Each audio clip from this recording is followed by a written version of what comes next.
প্রবাসী অনেকে বলতেছে যে আমার ভিক্ষার মামলা দিয়ে মানে জেলের ভিতরে ঢুকাইছে, এটি কোনো কথা হইল? গিয়ে ধৈর্য ধরেন, যদি ওমানের ভিসা খুলে তাহলে ওমান আসলে খুবই ভালো, সৌদি আরব থেকে 1000 গুণে ভালো। আসসালামু আলাইকুম বন্ধুরা, আশা করি সবাই ভালো আছেন। আলহামদুলিল্লাহ আমিও ভালো আছি।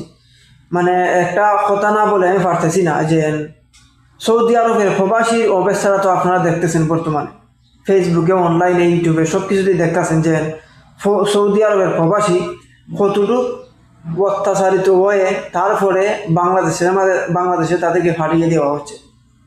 মানে সমস্যা কি, দোষ কিচ্ছু না, সমস্যাও কিচ্ছু না।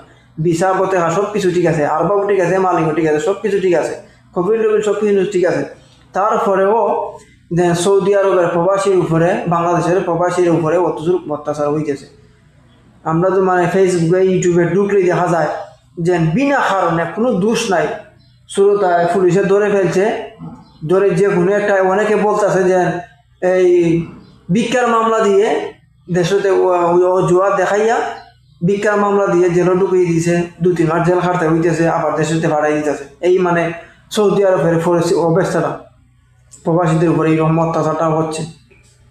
তো তারপরে আমার বুঝে আসে না যে অত কিছু আপনারা দেখার পরেও, বুঝার পরেও কিসের জন্য মানুষ মানে সৌদি আরব যাওয়ার জন্য মানে এত পাগল ফাড়া, আমার জিনিসটা বুঝে আসে না, বুঝছেন? তা আমি বলবো যে আমি একজন প্রবাসী, আমি প্রবাসীর দুঃখটা বুঝি। এই জন্য আমি মন করা কোনো বানায় কোনো কিচ্ছা কাহিনী বলতেছি না, বুঝার জন্য, মানে সঠিকটা বুঝার জন্য আমি বলতেছি যে আমি পরামর্শ দিব, দেখেন সৌদি আরব না গিয়ে ধৈর্য ধরেন, যদি ওমানের ভিসা খুলে তাহলে ওমান আসলে খুবই ভালো, সৌদি আরব থেকে 1000 গুণে ভালো। ঠিক আছে, অতটুকুই আর কি, যেন সবাই আসা নবীর দেশ, অতটুকুই মানে আসাদের নবীর দেশে যাইতে পারবো, নবীর দেশে যাইবেন ঠিক আছে, কিন্তু পরে যান মানে ওখান যে পরিস্থিতিটা খুবই খারাপ, খুবই ভয়ঙ্কর।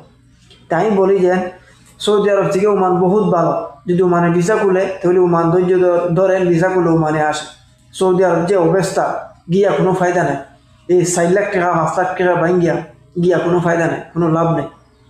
আর ওমান আসতেও কিন্তু কত টাকার দরকার পড়ে না, ঠিক আছে।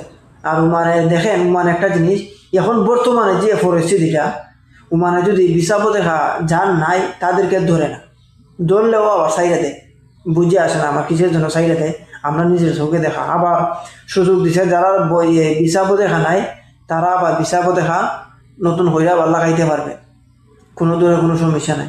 মানে সব ধরনের সুযোগ করে দিয়া দিছে প্রবাসীদের ওমান সরকারে।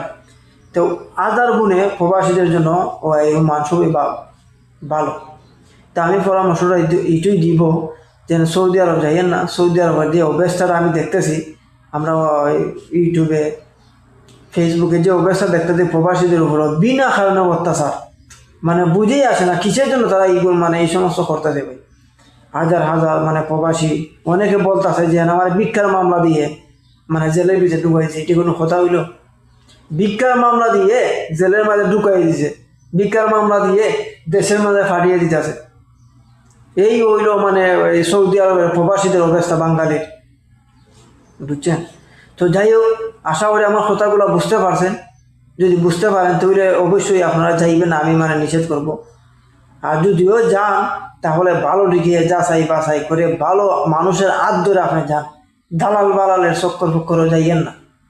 তো যাই হোক, সবাই ভালো থাকবেন, আজকের জন্য এই পর্যন্তই। খুদা হাফেজ।